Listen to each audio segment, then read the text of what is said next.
வணக்கம். இன்று நாம் பார்க்கப் போவது பீர் தயாரிக்க கற்றுத்தந்து பட்டமும் தரும் ஒரு பல்கலைக்கழகத்தை பற்றி. அதற்கு முன் இந்த சேனலை நீங்கள் சப்ஸ்கிரைப் செய்ய மறந்திருந்தால் உடனே சப்ஸ்கிரைப் செய்து விடுங்கள்.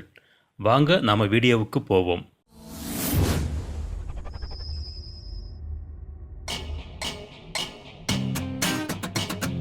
பீர் தயாரிக்க கற்றுத்தரும் பல்கலைக்கழகம். நம்மூரில் மதுவிலக்கு கொண்டு வர வேண்டும் என்று எல்லா கட்சிகளும் ஒற்றைக்காலில் நிற்கின்றன. இங்கு என்னவென்றால் ஒரு பல்கலைக்கழகமே மது தயாரிக்க சொல்லித் தருகிறது. இப்போது கல்லூரிகளில் மாணவர் சேர்க்கை நடைபெறும் காலம். எல்லோரும் அவரவர்களுக்கு பிடித்த பாடத்திட்டத்தில் வேலைவாய்ப்புகள் அதிகம் உள்ள பிரிவில் போட்டி போட்டுக்கொண்டு சேருவார்கள். ஆனால் ஆஸ்திரேலியாவில் ஒரு பல்கலைக்கழகம் இருக்கிறது. அதன் பெயர் எடித் கோவன் பல்கலைக்கழகம். இந்த பல்கலைக்கழகம் பீர் தயாரிக்க கற்றுத்தருகிறது. கம்பெனிகளில் தயாரித்து வரும் பீர்களில் வர்த்தக நோக்கம் நிறைய இருக்கும். நீங்கள் நினைப்பது போல் அது தரமானதாக இருக்காது. போதையை அதிகமாக்க ஏதேதோ வஸ்துக்களை கலப்பார்கள்.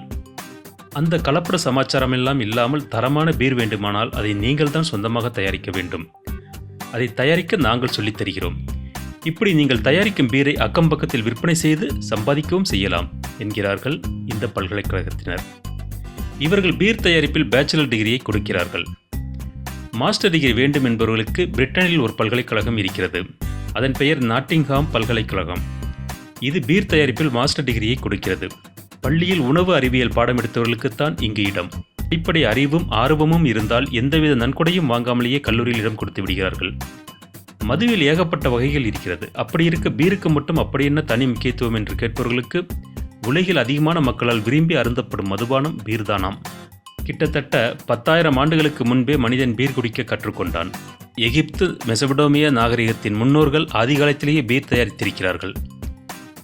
ஒயினுக்கு மதம் சார்ந்த ஒரு அங்கீகாரம் இருக்கிறது. புனித நூல்களில் கூட ஒயின் சிறப்பான பானமாக சொல்லப்படுகிறது. அதனால் அதனை வீட்டில் தயாரித்து கொண்டாலும் ஒயின் தயாரிக்க கற்றுக் கொடுத்தாலும் அதற்கு எதிர்ப்பு கிளம்பவில்லை. ஆனால் பீரின் நிலைமை அப்படி இல்லை. நீண்ட நெடிய வரலாறு இதற்கு இருந்தாலும் கூட பீர் தயாரிக்க கற்றுக் கொடுப்பதை தொடர்ந்து எதிர்த்தே வருகிறார்கள்.